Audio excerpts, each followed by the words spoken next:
Varicose veins కి సరైన చికిత్స కోసం సంప్రదించండి ఎవిస్ హాస్పిటల్. నమస్కారం, వెల్కమ్ టు సుమన్ టీవీ. నేను గీతాంజలి. ప్రస్తుతం మనతో పాటు ఇస్కాన్ నుంచి ప్రణవానంద ప్రభుజీ ఉన్నారండి. ప్రభుజీ గురించి ప్రత్యేకంగా చెప్పాలా, వారు చెప్పేటువంటి మాటలు ప్రత్యేకంగా కృష్ణ భగవానుడు గురించి, అలాగే వారి లీలల గురించి కావచ్చు, ప్రత్యేకించి కొన్ని లైఫ్ లెసన్స్ అనేవి చాలా మందిని వాళ్ళ జీవితంలో డౌన్ అయిపోయినటువంటి సిచ్యువేషన్స్ నుంచి బయటికి రాగలిగాము, అక్కడి నుంచి మేము బయటపడ్డాము అని చెప్పారు. అలాగే ప్రతి అంశం పైన మనకు అర్థమయ్యే రీతిలో వివరిస్తూ ఉంటారు. ఇందులో భాగంగా వారి గురించి తెలుసుకోవాలి, వారి దినచర్య ఏంటనేది కొంతమంది ప్రశ్నలు అడిగారు కామెంట్స్ రూపంలో. అలాగే మీరు ఏవైతే ప్రభుజీ గారి గురించి తెలుసుకోవాలి, వారి మాటల్లో విందామని అడిగారో అవే ఇవాళ ఇంటర్వ్యూలో మనం మాట్లాడబోతున్నాం. ఇంకా ఆలస్యం చేయకుండా ప్రారంభిద్దాం. హరే కృష్ణ ప్రభుజీ. హరే కృష్ణ. ప్రభుజీ, పునర్జన్మలు అనేవి అసలు ఉన్నాయా? ఎందుకంటే రీసెంట్గా జరిగిన ఇష్యూస్లో ఫలానా ఒక వ్యక్తి చనిపోతే కొన్ని సంవత్సరాలకి మళ్ళీ అక్కడ వేరే ప్రాంతంలో వాళ్ళు పుట్టి గత జన్మలో నేను ఇలా ఉన్నాను అని చెప్పి వాళ్ళ ఫ్యామిలీ మెంబర్స్ అందరినీ గుర్తుపట్టడం, ఇలాంటి కొన్ని ఘటనలు జరిగాయి. ఎప్పుడో విన్నా, ఇప్పుడు లేటెస్ట్గా జరిగేటప్పటికి చాలా మందిలో సందేహం, నిజంగా ఉంటాయి ఆ జన్మలు అనేవి? అవి ఉంటే కనుక మరి దేవుడు కూడా అలాగే జన్మించాలి కదా ప్రతి ఇదిలో. అలా మనం ఎవరినైనా గుర్తించగలమా? అసలు మనం ముందు జన్మ అనేది ఈజీగా తెలుసుకోగలమా అనేది ఇలా చాలా మంది క్వశ్చన్స్ అనమాట. ఏం చెప్తారు? దేవుడు విషయం చెప్తాను. స్వామి ఆల్రెడీ ఆ విషయం చెప్పారు, సంభవామి యుగే యుగే అని. అవును. ప్రతి యుగంలో యుగ ధర్మాన్ని కాపాడడానికి పరిత్రాణాయ సాధూనాం వినాశాయ చ దుష్కృతాం ధర్మ సంస్థాపనార్థాయ సంభవామి యుగే యుగే అని స్వామి అయితే ఇంకా ఎన్నో అవతారాలలో స్వామి వస్తూ ఉంటారు మనందరినీ సంరక్షించడానికి. ఇప్పుడు మనుషుల పట్లకు వస్తాం. మీరు 1-2 కాదండి, డాక్టర్ ఐన్ స్టీవెన్సన్, మీరు అందరు టైప్ చేసి చూడండి ఇంటర్నెట్లో. మీరు ఎప్పుడైతే మీ ప్రవచనం ఈ వీడియో వింటారో, డాక్టర్ ఐన్ స్టీవెన్సన్ ఆయన 2500 కంటే పైగా కేసులు, కేవలం పునర్జన్మ సిద్ధాంతానికి సంబంధించిన కేసులన్నీ ఆయన స్టడీలో చేసి ఒక పుస్తకాన్ని తయారు చేశారు. 2500 కంటే ఎక్కువ ఒక్క వ్యక్తి, డాక్టర్ ఐన్ స్టీవెన్సన్ అనే వ్యక్తి. ఆయన భారతదేశంలో కూడా ఎన్నో, మీకు ఒక ఆశ్చర్యకరమైన విషయం చెప్తాను. మన ముంబై ఆలయంలో ఒక భగవద్గీత ప్రవచనం జరుగుతుంది అనమాట. భగవద్గీత ప్రవచనం జరుగుతూ ఉంటే డాక్టర్ ఐన్ స్టీవెన్సన్ పునర్జన్మ సిద్ధాంతం గురించి చెప్తున్నారు. ఆయన ఒక స్టోరీ గురించి ప్రస్తావన చేస్తారు. అయితే ఈ ప్రవచనకర్త, భగవద్గీత ప్రవచనకర్త ఆ స్టోరీ గురించి చెప్పారనమాట. అయిపోయింది ప్రవచనం అంతా. అయిపోయాక ఒక వ్యక్తి ఆయన దగ్గర నుంచి నడుచుకుంటూ వచ్చారు. నడుచుకుంటూ వచ్చి, ఏదైతే మీరు స్టోరీ చెప్పారో ఆ వ్యక్తి నేనే అన్నారు. డాక్టర్ ఐన్ స్టీవెన్సన్ ఆయన స్టోరీనే ఆయన పుస్తకంలో రాశారనమాట, ఏ వ్యక్తి అయితే ప్రవచనం అటెండ్ అయ్యారు. అప్పుడు ఆయన మొత్తం చెప్పారు, ఇలా ఇలా అయింది, నాకు పూర్వజన్మలో ఏమేమి గుర్తున్నాయి ఏంటి, అన్ని విషయాలు చెప్పారనమాట. ఆయన ఇంకా ఉన్నాడు, ముంబైలోనే ఉన్నాడు, వస్తూ ఉంటారు, గుడికి వస్తూ ఉంటారు. మాట్లాడండి మీరు వెళ్ళి. కాబట్టి ఇలా ఇదేం కొత్త విషయం కాదండి, చాలా విషయాలు. ఇస్కాన్ లోపలనే శ్రీల ప్రభుపాదుల వారి సమయంలో ఒక భక్తుడు ఉండేవారు. ఆయన మళ్ళీ పుట్టి ఒక భక్తురాలుగా అయ్యి శ్రీల ప్రభుపాదుల వారి శిష్యుల దగ్గర నుంచి దీక్ష తీసుకొని ఆవిడ ఇంకా ఉన్నారు లండన్ లో. మళ్ళీ జన్మ ఉన్నట్టే. ఒక వ్యక్తి మనకి అమెరికాలో ట్విన్ టవర్స్ బ్లాస్ట్ అయిపోయింది కదా, అప్పుడు ఆయన ఇన్స్టింక్టివ్ గా పైనుంచి దుంకేశారనమాట. దుంకేయటంలో ఆయన ప్రాణం పోయింది. నెక్స్ట్ జన్మలో పుట్టేశాక ఎప్పుడు కూడా ఆ ఫ్లైట్లో వచ్చి గుద్దాయి, నేను ఆఫీస్లో పని చేస్తుండే, నేను ఇలా ఫోన్ చేశాను, పైనుంచి దుంకేశాను, అవి ఇవి అని చెప్తుంటే ఏం అర్థం కావట్లేదు. తర్వాత వీళ్ళు ఆ ఒక వీడియో పరిశీలన, అప్పుడు చాలా మంది వీడియోలు తీయటం ప్రారంభం చేశారు కదా, వీడియోలో తీయటం పరిశీలన చేస్తే ఒక వ్యక్తి నిజంగా పైనుంచి దుంకటం అనేది, వీళ్ళు ఏ ఫ్లోర్ లో నుంచి అయితే దుంకుతానని చెప్పాడు అక్కడ నుంచే పడిపోవటం వీడియోలో క్యాప్చర్ అయ్యి ఉంది. ఇంకొక ఇండియాలోనే మనకి ఇంకొక స్టోరీ ఏంటంటే, ఆవిడ ఇలా మా ఇల్లది, మా అత్తగారు వాళ్ళు అక్కడ ఉండేవాళ్ళు, మా భర్త అక్కడ ఉండేవాడు, అది ఇది అని చెప్పేదన్నమాట. వీళ్ళు అసలు ఏమి ఇది చేసుకోక, సరేలే తీసుకెళ్దాం ఒకసారి ఆ ఊరికి అనగానే, ఆ ఊరికి తీసుకెళ్ళగానే పరిగెత్తుకుంటూ ఒకళ్ళ ఇంట్లోకి వెళ్ళిపోయింది, ఇదే మా ఇల్లు పూర్వజన్మలో అని. ఇక్కడ మా అత్తగారు వాళ్ళ అత్తగారు మామగారిని చూడంగానే ఇలా చిన్నపిల్ల కానీ సిగ్గుతో ఒక ఇలా చున్నీని తీసుకొని ఇలా తలపైన వేసేసుకొని దండం పెట్టడం. దాని తర్వాత అదేంటి మన ఇల్లు గుమ్మం ఇలా ఉండేది కదా, ఇప్పుడు ఇలా అయిపోయింది ఏంటి అంటాం. ఎన్ని మీరు ఇంటర్నెట్ ఎత్తుకండి, మీకు ఎన్నో విషయాలు పునర్జన్మ సిద్ధాంతం గురించి. అందుకే కృష్ణుడు భగవద్గీతలో చెప్పాడు పునర్జన్మ సిద్ధాంతము, దీన్ని రీఇన్కార్నేషన్ థియరీ అని అంటారు. ఇది ఆత్మ మనము మనం శరీరం కాదు, మన ఆత్మ అనేది ప్రస్తావన చేయడానికి ఇదొక చాలా పెద్ద సైంటిఫిక్ ప్రమాణం ఇది. కానీ ఎప్పుడైతే తల్లికి ఆ బిడ్డకి ఉన్నటువంటి బంధం తెగిపోతుందో, అంటే బొడ్డు తాడు ఏదైతే తెంపేస్తారో అక్కడితో మర్చిపోతారు అని అంటారు. మళ్ళీ ఎలా గుర్తొస్తాయండి ఇవన్నీ కూడా? ఎందుకు గుర్తొస్తాయి, ఎందుకోసం భగవంతుడు ఈ విధంగా కొంతమందిని వదిలేస్తారు అని అంటే, మనం అంత ఈజీగా భగవంతుడి మాట వినే రకాలు కాదు కదా. కాబట్టి కొన్ని ప్రమాణాలు విడిచిపెట్టాలి కదండి.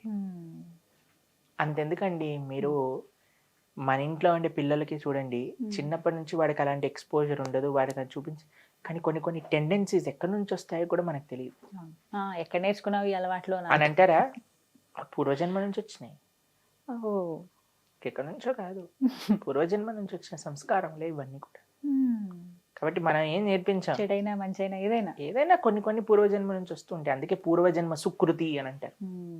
లేదా వీడు అమ్మో ఈ పూర్వజన్మ ఏ రాక్షసుడో వీడు అని అంటుంటారు. ఎందుకంటే వాళ్ళంతా అల్లరి చేస్తారు. ఎందుకంటే అమ్మ నానేమో అంత మంచి వాడు, అన్నయ్య తమ్ముడు వీడేంటబ్బా ఇలా ఉన్నాడు, వీడు ఈ జన్మకి కాదు, పూర్వజన్మ సంస్కారాలు అని, పూర్వజన్మ సంస్కారములు అని వాడుతూ ఉంటాం మనం మన వాడుక భాషలో. మీకు తెలుసు కదండి ఈ విషయాలన్నీ కూడా.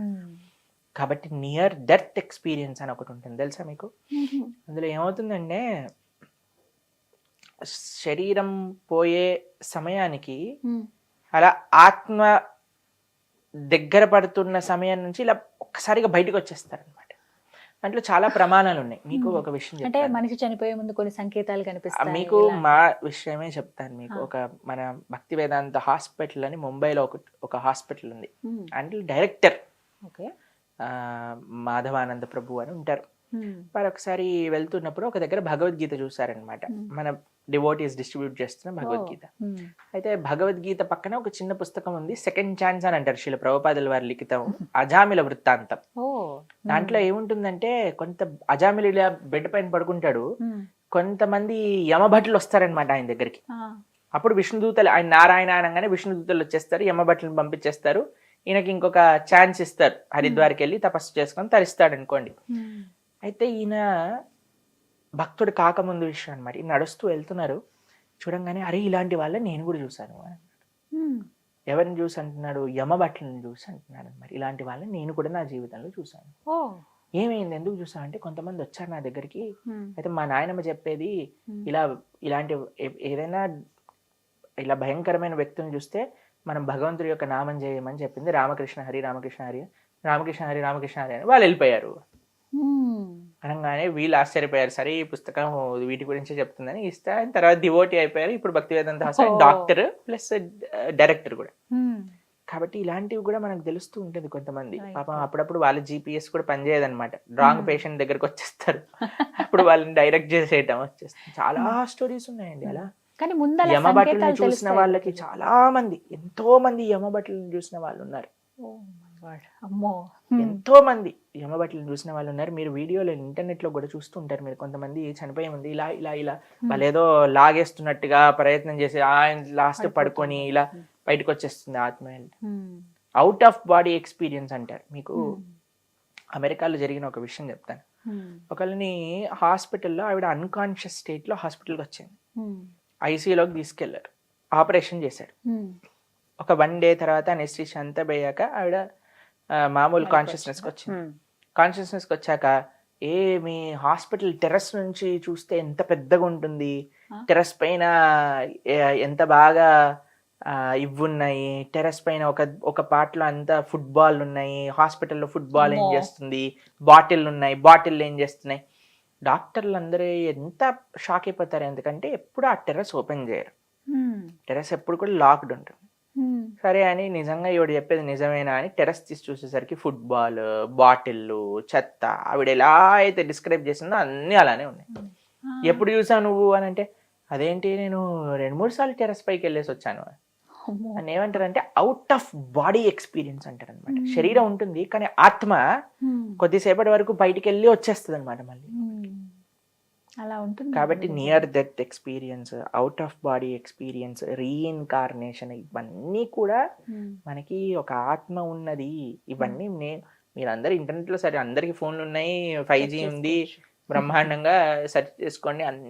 ఎన్ని పేపర్ల వందల వేల పేపర్ల స్టడీ రీసెర్చ్ కేవలం రీఇన్కార్నేషన్ పైన, near death experience, out of body experience, వందల వేల వీడియోలు మీకు ఇంటర్నెట్ లో దొరుకుతాయి. అంటే అలా కనిపించిన వాళ్ళందరూ కూడా డెత్ దగ్గరలో ఉందని భావించాలా? అలా ఏం లేదండి, అలా ఏం లేదు. కానీ చెప్తారు కదా, చెప్తున్నాను, చనిపోయే ముందు ఇన్ని సంకేతాలు కనబడతాయి. పునర్జన్మ సిద్ధాంతం ఉన్నది. సనాతన వైదిక ధర్మం ఏదైతే ప్రస్తావన చేస్తుందో అది ఉండి తీరుతుంది అనడానికి ప్రమాణాలు చెప్తున్నాను. డాక్టర్ ఐన్ స్టీవెన్స్ అనేవి మన ఆంధ్రాలో పుట్టిన ఈయన వైదికుడు కాదు కదా, ఆయన ఎక్కడో పుట్టాడు, అయినా సరే ఆయన ప్రస్తావన చేస్తున్నారు. కానీ పునర్జన్మలు ఉన్నాయి, ఇది నమ్మాలి అందరూ కూడా కదండి. ఏమో ముందు ఇలాంటివి విన్నప్పుడే అనిపిస్తుంది ప్రభుజీ, ముందు జన్మలో ఏమై ఉన్నావో అని. ముందు జన్మలో ఏమై ఉన్నాము అనేది మనం ఇప్పుడు ఏం చేస్తామో దాన్ని బట్టి ఉంటుంది. అంతేనా? మనం ధార్మికంగా కలవటం, మందిరాలకు వెళ్ళటం, ఇది నిజంగా పూర్వజన్మ సుకృతమేగా. అంతే కదా, ఖచ్చితంగా. మమ్మల్ని కలవటం ఏమో కానీ మందిరాలకు వెళ్తూ మంచి ఆధ్యాత్మిక కార్యక్రమాలు చేయటం పూర్వజన్మ సుకృతం అనే చెప్పుకోవాలి. భాగవతోత్తముల యొక్క సాంగత్యం అనేది పూర్వజన్మ సుకృతం లేకపోతే మనకు అయితే మనకి లభించచ్చండి భక్తుల యొక్క సాంగత్యం, ఒక మంచి ధార్మికమైన సేవ చేసుకొని. కానీ దాన్ని సీరియస్గా తీసుకోవాలి. ఎలా మనం సాధనలో ముందుకెళ్ళాలి, ఎలా మన ఆచరణ మార్చుకోవాలి, ఇలా ఎవరైతే ప్రయత్నం చేస్తారో అప్పుడు, ఇప్పుడు మనం అంటాం కదా దీపం ఉన్నప్పుడే ఇల్లు చక్కబెట్టుకోవాలి, అలా మనకి దీపం ఏంటి అంటే ఈ జన్మ, మానవ జన్మ. ఇది ఉన్నప్పుడే మనం ఎలా భగవంతుడి దగ్గరికి వెళ్ళాలి, దేశం కోసం ఏం చేయాలి, సమాజం కోసం ఏం చేయాలి, ధర్మం కోసం ఏం చేయాలి అని పరితపించాలన్నమాట. పరితపించడమే కాకుండా ఆ విధంగా ముందుకు కూడా వెళ్ళాలి. సాధన, సేవ, సత్సంగం, ఈ మూడు చాలా ముఖ్యం. కాబట్టి మనం ఏం భయపడాల్సిన అవసరం లేదు. యమబట్లు, చావు, మరణం. గేయం గీతా నామ సహస్రం. శంకరాచార్యులు గారు భజగోవింద స్తోత్రంలో ఈ విషయం చెప్తారు. ఎవరైతే కించిత గీత గంగాజలపి కనికాపీత సకృతపియేన మురారి సమర్చ క్రియతే తస్య యమేనన చర్చ అంటే, గేయం గీత నామ సహస్రం, గీతను అధ్యయనం చేసేవాళ్ళు, విష్ణు సహస్రనామం చెప్పేవాళ్ళు, గంగా గీత ఆరాధన చేసేవాళ్ళు, గోవిందుడి యొక్క నామం చెప్పేవాడు, వారికి క్రియతే తస్య యమేనన చర్చ అని అంటారు. అటువంటి వాడు యముడు గురించి మాట్లాడుకోవాల్సిన అవసరం లేదు, ఎందుకంటే యముడు వాడి దిక్కు కూడా రాడు. చాలా చక్కగా చెప్పారు ప్రభుజీ. హరే కృష్ణ. హరే కృష్ణ.